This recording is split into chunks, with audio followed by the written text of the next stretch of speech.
சென்னை சேப்பாக்கம் மைதானத்தில் இன்றிரவு நடைபெறவுள்ள Chennai super Kings Royal Challengers Bengaluru இடையேயான போட்டியை காண ரசிகர்கள் குவிந்து வருகின்றனர். கூடுதல் தகவல்களை தருகிறார் செய்தியாளர் யுவராஜ். யுவராஜ், வணக்கம். இதுகுறித்த கூடுதல் தகவல்களை பதிவு செய்யலாம். வணக்கம். 17வது IPL தொடரில் முதல் போட்டி சென்னை சேப்பாக்கம் மைதானத்தில் இன்று இரவு தொடங்குகிறது. அதாவது 2024ஆம் ஆண்டிற்கான இந்த IPL போட்டியின் முதல் ஆட்டமானது சென்னை சேப்பாக்கத்தில் உள்ள MA சிதம்பரம் மைதானத்தில் இன்று கோலாகலமாக கலை நிகழ்ச்சிகளுடன் தொடங்குகிறது. சுமார் மாலை 6:30 மணிக்கு இந்த கலை நிகழ்ச்சிகளுடன் இந்த IPL போட்டியை தொடங்கும் நிலையில் சுமார் 8 மணி அளவில் ஆட்டத்தின் முதல் பந்தானது போடப்படுகிறது. அதே போன்று இசையமைப்பாளர் AR ரகுமான், சோனு நிஜாம், அக்ஷய் குமார், டைகர் ஷெராப் ஆகியோரின் கலை நிகழ்ச்சிகளும் இந்த போட்டியின் முன்பாக நடைபெற உள்ளது. அதே போன்று சென்னை பெங்களூரு அணிகள் தொடக்க போட்டியில் விளையாட உள்ள இந்த நிலையில் ஏராளமான ரசிகர்கள் கேரளா, பெங்களூரு, கர்நாடகாவின் பிற்பகுதிகள் போன்ற பல்வேறு மாநிலங்களில் இருந்தும் இந்த போட்டியை காண்பதற்காக ஏராளமான ரசிகர்கள் இந்த சென்னை சேப்பாக்கம் மைதானத்தின் நுழைவாயில் குவிந்து வருகின்றனர்.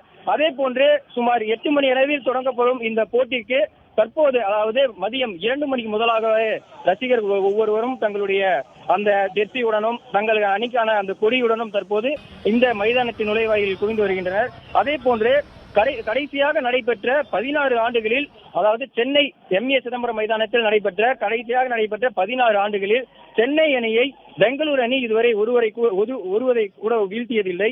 அதே போன்று இவ்விரு அணிகளும் இதுவரை 31 போட்டிகள் நேருக்கு நேர் விளையாடி உள்ளனர். இதில் சென்னை சூப்பர் கிங்ஸ் அணி 20 முறையும், ராயல் சேலஞ்சர்ஸ் பெங்களூரு அணி 10 முறையும் மட்டுமே இந்த போட்டிகளில் வெற்றி பெற்றுள்ளது. அதாவது கடைசியாக நடைபெற்ற 16 ஆண்டுகளில் சென்னையில் நடைபெற்ற இந்த போட்டிகளில் சென்னை சூப்பர் கிங்ஸ் அணியை பெங்களூரு அணி இதுவரை ஒரு முறை கூட வீழ்த்தியதில்லை. அதே போன்று 2500க்கும் மேற்பட்ட காவல் அதிகாரிகள் பாதுகாப்பு பணியில் ஈடுபட்டு வருகின்றனர். சுமார் 11 மணி அளவில் முடியப்படும் இந்த போட்டி முடிந்த பிறகு ரசிகர் ஒவ்வொருவரும் தங்களுடைய வீட்டிற்கு பாதுகாப்பாக செல்ல வேண்டும் என்றும், இந்த போட்டியில் இடையூறுகள் எதுவும் ஏற்படாமல் இருக்க சுமார் 2500க்கும் மேற்பட்ட காவலர்கள் இந்த MA சிதம்பரம் மைதானத்தை சுற்றியுள்ள அதன் பகுதிகளிலும் சாலைகளிலும் குவித்து வைக்கப்பட்டிருக்கின்றனர். அதே போன்று போட்டி தொடங்க முதல் பந்தானது 8 மணிக்கு தொடங்க உள்ளது. கலை நிகழ்ச்சிகள் 6:30 மணிக்கு தொடங்க உள்ள நிலையில் இந்த மைதானத்தை சுற்றி தற்போது ரசிகர்கள் ஒவ்வொருவரும் தங்களுடைய தங்களுடைய அணிகளுக்கான அந்த ஜெர்சியையும் தங்களுடைய அந்த கொடியையும் பிடித்தவாறு ஒவ்வொருவரும் உற்சாகத்துடன் நடனமாடி தங்களுடைய அந்த இருக்கைக்கு சென்று வருகின்றனர். சுமார் 15 நிமிடங்களுக்கு முன்பாக ரசிகர்கள் ஒவ்வொருவரும் தங்களுடைய அந்த அனுமதி சீட்டை சரிபார்த்த பின்பு மைதானத்தின் உள்ளே அனுமதிக்கப்பட்டு வருகின்றனர். இருந்த போதும் அந்த மைதானத்தை சுற்றியுள்ள இந்த ரசிகர்கள் கூட்டமானது உள்ளே செல்ல இன்னும் வெளியே வந்து ரசிகர்கள் ஒவ்வொருவரும் வரத் தொடங்கியதால் கூட்டமானது அதிகரித்துக் கொண்டே வருகின்றது.